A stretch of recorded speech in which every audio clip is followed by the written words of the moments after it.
Catéchisme de l'Église catholique, numéro 675 et 677.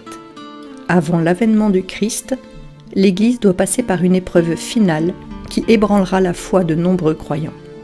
La persécution qui accompagne son pèlerinage terrestre dévoilera le mystère de l'iniquité sous la forme d'une imposture religieuse, apportant aux hommes une solution apparente à leurs problèmes au prix de l'apostasie de la vérité.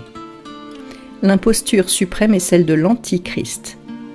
L'Église n'entrera dans la gloire du royaume qu'à travers cette ultime Pâque où elle suivra son Seigneur dans sa mort et sa résurrection.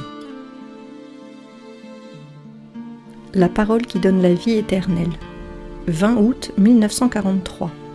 Jésus dit : Si l'on observait bien ce qui se passe depuis quelque temps, et spécialement depuis le début de ce siècle qui termine le second millénaire, on devrait penser que les 7 sceaux ont été ouverts. Jamais comme maintenant, je ne me suis dépensé pour revenir parmi vous avec ma parole, afin de rassembler les troupes de mes élus, pour partir avec eux et mes anges, livrer bataille aux forces occultes, qui s'emploient à ouvrir à l'humanité les portes de l'abîme. Guerre, famine, épidémie, armes meurtrières, qui sont pires que ces bêtes féroces mentionnées par mon bien-aimé, tremblements de terre, éruption des viscères du sol, et appels miraculeux à des voix mystiques de petites âmes mues par l'amour, persécution contre mes fidèles, hauteur d'âme et bassesse des corps, rien ne manque des signes par lesquels l'heure de ma colère et de ma justice peut vous paraître proche. Devant l'horreur que vous éprouvez, vous vous exclamez : le temps est arrivé, il ne peut rien arriver de plus terrible. Et vous appelez à grands cris la fin qui vous libérera. Les coupables l'appellent en se moquant et en maudissant, comme toujours. Les bons l'appellent, eux qui ne veulent plus voir le mal, prendre encore longtemps le dessus sur le bien. Paix, mes élus, encore un peu de temps et puis je viendrai. La somme de sacrifices nécessaires à la justification de la création de l'homme et au sacrifice du Fils de Dieu n'est pas encore atteinte. Le déploiement de mes cohortes n'est pas encore terminé, et les anges du cygne n'ont pas encore mis le sceau glorieux sur tous les fronts de ceux qui ont mérité d'être appelés à la gloire. L'opprobre de la terre est telle que sa fumée, de peu différente de celle qui s'échappe de la demeure de Satan, monte jusqu'au pied du trône de Dieu comme une violence sacrilège. Avant l'apparition de ma gloire, il faut que l'Orient et l'Occident soient purifiés pour être dignes de voir apparaître ma face. L'encens qui purifie et l'huile qui consacre le grand autel sans limite, où la dernière messe sera célébrée par moi, pontife éternel, servi à l'autel par tous les saints que le ciel et la terre auront à cette heure-là, sont les prières et les souffrances de mes saints, des bien-aimés de mon cœur, de ceux qui sont déjà marqués de mon sceau, la croix bénie, avant que les anges du cygne les aient contresignés. C'est sur la terre que le cygne se grave, et c'est votre vouloir qui le grave. Puis les anges le rempliront d'un or incandescent, qui ne s'efface pas, et qui fera dans mon paradis resplendir vos fronts comme le soleil. Grande est l'horreur actuelle, mes bien-aimés, mais de combien va-t-elle encore s'accroître pour devenir l'horreur des derniers temps?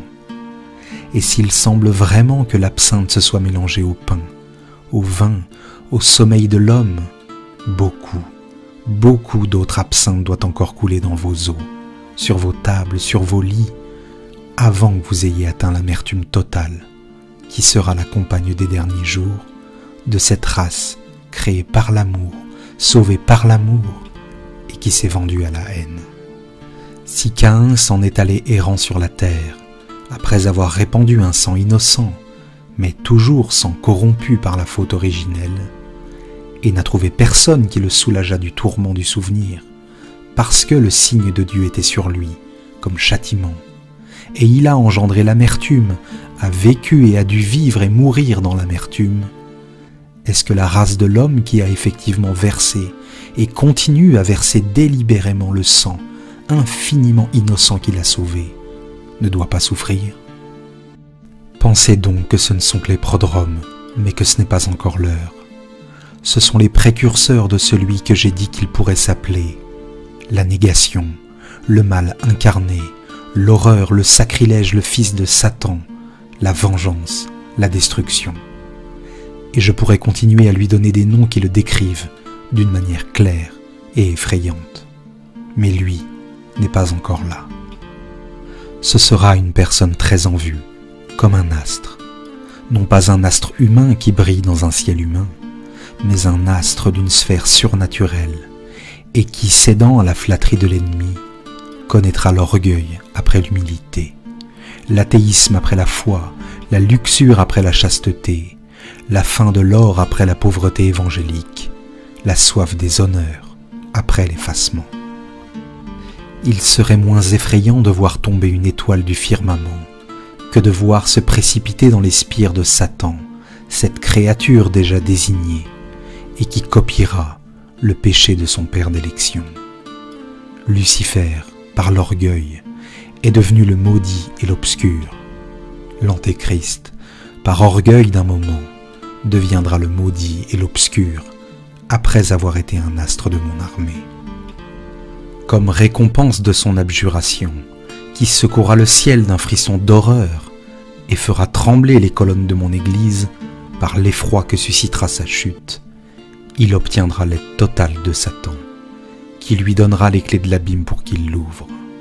Et il l'ouvrira tout grand, pour qu'en sortent les instruments d'horreur qu'au cours des millénaires, Satan a fabriqués pour amener les hommes au désespoir total, de sorte que d'eux-mêmes, ils invoqueront Satan comme roi et courront à la suite de l'Antéchrist, le seul qui pourra ouvrir les portes de l'abîme pour en faire sortir son roi, comme le Christ a ouvert les portes des cieux pour en faire sortir la grâce et le pardon, qui font des hommes des êtres semblables à Dieu et des rois d'un royaume éternel dont je suis le roi.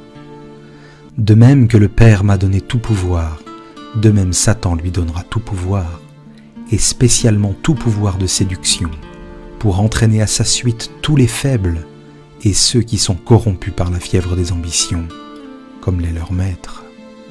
Mais dans ses ambitions effrénées, il trouvera encore insuffisantes les aides surnaturelles de Satan, et cherchera d'autres aides chez les ennemis du Christ.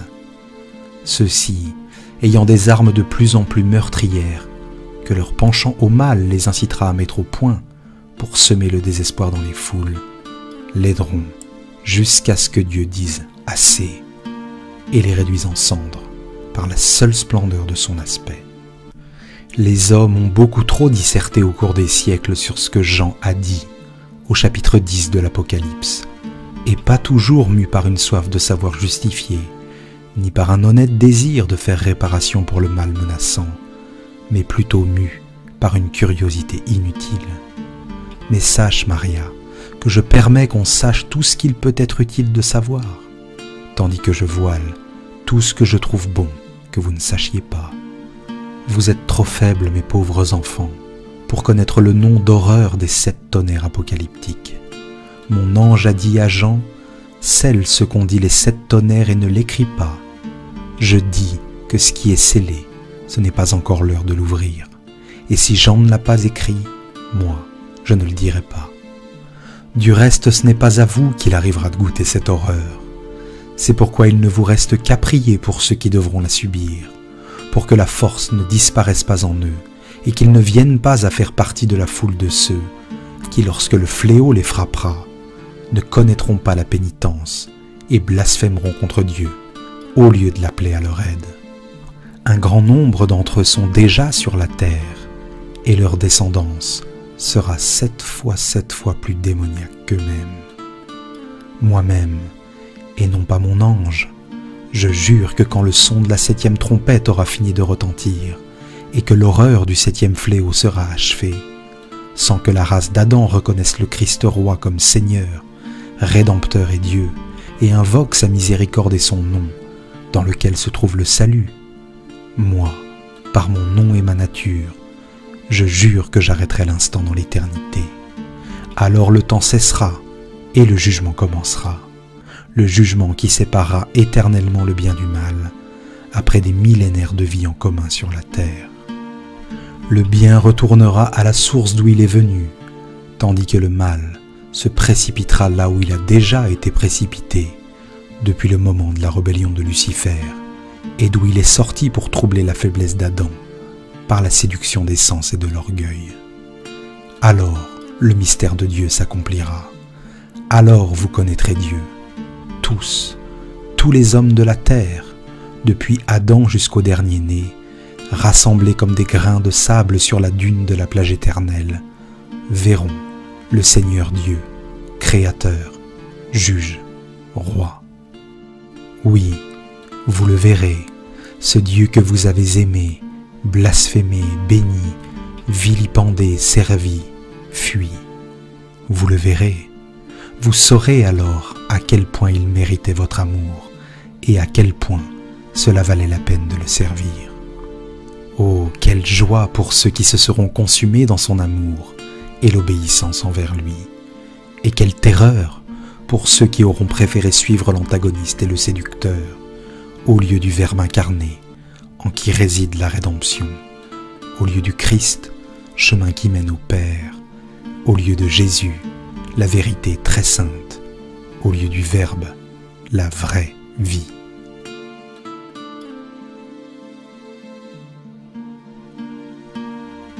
Frères, nous avons une demande à vous faire à propos de la venue de notre Seigneur Jésus-Christ et de notre rassemblement auprès de lui. Si l'on nous attribue une inspiration, une parole ou une lettre prétendant que le jour du Seigneur est arrivé, n'allez pas aussitôt perdre la tête. Ne vous laissez pas effrayer. Ne laissez personne vous égarer d'aucune manière, car il faut que vienne d'abord l'apostasie et que se révèle l'homme de l'impiété, le fils de perdition, celui qui s'oppose et qui s'élève contre tout ce que l'on nomme Dieu ou que l'on vénère, et qui va jusqu'à siéger dans le temple de Dieu en se faisant passer lui-même pour Dieu. Ne vous souvenez-vous pas que je vous en ai parlé quand j'étais encore chez vous? Maintenant vous savez ce qui le retient, de sorte qu'il ne se révélera qu'au temps fixé pour lui. Car le mystère d'iniquité est déjà à l'œuvre. Il suffit que soit écarté celui qui le retient à présent. Alors sera révélé l'impie, que le Seigneur Jésus supprimera par le souffle de sa bouche, et fera disparaître par la manifestation de sa venue. La venue de l'impie, elle, se fera par la force de Satan avec une grande puissance, des signes et des prodiges trompeurs, avec toute la séduction du mal, pour ceux qui se perdent du fait qu'ils n'ont pas accueilli l'amour de la vérité, ce qui les aurait sauvés.